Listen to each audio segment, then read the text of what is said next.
Usapang denuclearization ng Iran ang tatalakayin sa pagpupulong sa Doha, Qatar ayon mismo kay United States President Donald Trump.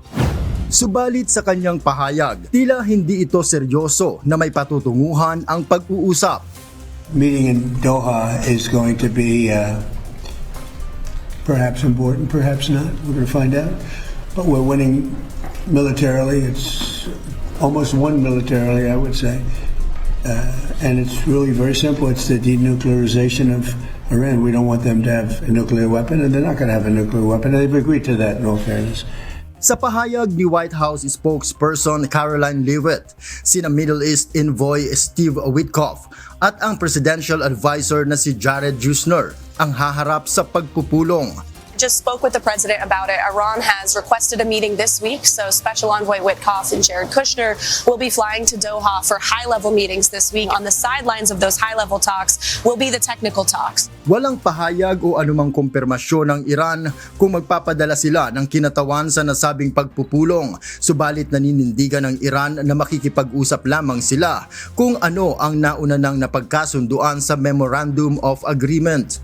Sa kanyang pahayag, binigyang diin ni Iran President Masoud Pezeshkian na dapat iwasan ng Amerika ang mga pagbabanta nito kung talagang sinsero itong makipagkasundo.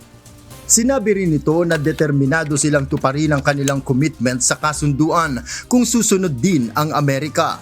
Hindi aniya uubra sa kanila ang mga walang basihang paratang, kundi ang kanilang desisyon ay magmumula sa maingat na pagpaplano at hindi sila kailanman natatakot sa anumang pagbabanta. Binatikos naman ni Iran political analyst at Professor Syed Mohammad Marandi ang pahayag ni Trump na Iran umano ang humiling ng nasabing pag-uusap sa Doha.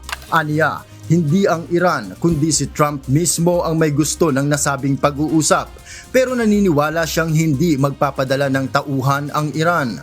Maingay ang US leader sa pagsasabing pumayag na ang Iran na makipagkasundo patungkol sa nuclear deposits nito at hindi ito kailanman magde-develop ng armas nuklear.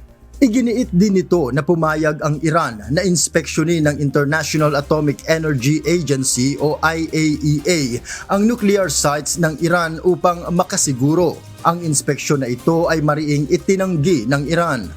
Gayunman, kasama sa MOU ang patungkol sa nuclear program ng Iran ayon mismo kay Foreign Minister Syed Abbas Araghchi dahil kailangan nila ito para sa pagkakaroon ng enerhiya. Ngunit kung patungkol sa development, ito ay isa pang punto na kailangan pa ng masusing pag-uusap ayon sa kanya.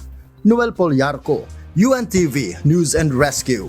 Diyos ang aming sandigan, serbisyo publiko ang aming pinahahalagahan.